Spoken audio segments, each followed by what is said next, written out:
Бәріңізге ассалаумағалейкум.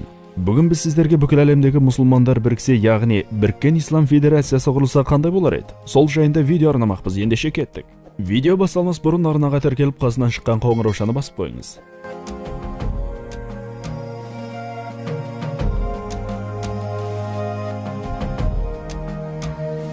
Бүкіл дүние жүзінде 2 миллиардқа жуық мұсылмандар өмір сүреді. Бұл санды халықтар дүниенің жартысында таралған. Еуропа өлкелері арасында бір Еуропа бірлестігі құрылғаны секілді мұсылман мемлекеттері арасында Біріккен Ислам бірлестігі құрылса, басқаларға қарағанда озық болар еді. Барлық мұсылман елдер арасында Ислам конференциясы ұйымы 1969 жылы құрылды.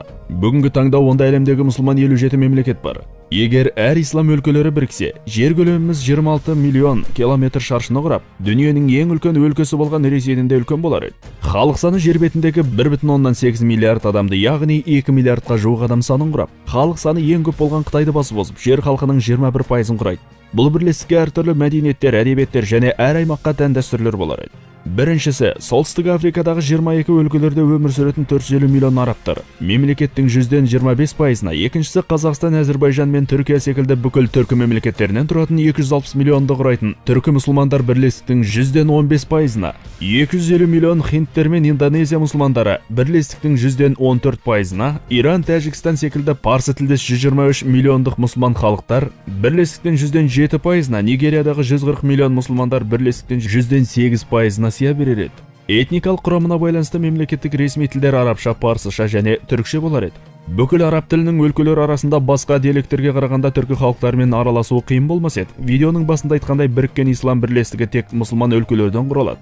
Біріккен Ислам бірлестігінің 86% мұсылмандардан, оның 90% сунниттік, 10% шииттік бағытта болар еді. Мұнымен қоса бірлестіктің 9% христиандардан, қалған 5% атеистік, яхуди, буддист және басқа діндер болмақ. Бірлестіктің әсем қалалары арасында Дубай, Доха, Кахире бар. Еуропа бірлестігі секілді Біріккен Ислам бірлестігінің бас шаһары Астана болар ма еді? Экономикасы дамыған Біріккен Ислам мемлекеті 25 триллион долларлық қаражатпен экономикасы бойынша дүние жүзінде бірінші орында тұрар еді. Ішкі жалпы өнімі жан басына шаққанда 16 мың долларды құрар еді. Біріккен Ислам мемлекеті құрылса, мұнай, газ, уран, көмір және тағы да басқа көптеген ресурстар жөнінен алға шығып, ауыр және жеңіл өнеркәсіп түрлері қарқынды дамыр еді. Біріккен Ислам бірлестігі құрылса, Еуропа мүмкін өзінде әлсіреп, Қытайдың әлемді сауда мен билеу жоспары тоқыраудағылар ма еді? Ал Ресей Федерациясындағы бірнеше мемлекеттер өзінің тәуелсіздігін жариялар ма еді? Еуропадағы, әлемдегі барлық дерлік ғылым салалары қайтадан мұсылмандардың қолына көшіреді. Сөйтіп, Біріккен Ислам бірлестігі әлемнің рухани орталығы болар еді. Біріккен Ислам ордасы әскери күші жөнінен 7 миллион 800 мың жауынгерлерді құрап, әлемдегі ең күшті әскери мығым мемлекеттерді басып озар еді. Біріккен Ислам бірлестігі артықшылықтары: экономикалық жағынан күшті, мығым, табиғи байлықтың мол қоры, ең ірі халық саны, әскери билігі қуатты, ең стратегияшыл. Кемшіліктері: орташа өмір жағдайлары, ұйымдық мәселелер, этникалық мәселелер, орташа білім беру жүйесі, жұмыссыздық деңгейі. Біріккен Ислам бірлестігіндегі ең күрделі қарулы кикілжіңдер ынтымақтастықпен аяқталып, бейбітшілік орнар еді. Мұсылман елдер біріксе, дүние жүзінде ең күшті мемлекет болып бөлінген мұсылман мемлекеттері арасында саяси татулық орнап, барлық мұсылмандардың саяси күші біргер еді. Діні, бет сипаты, тарихы бағдарлас болған бұл мемлекеттер өз заманында дүние жүзіндегі ең керемет күш болып әлемге танылар еді. Сонымен бүгінге осы.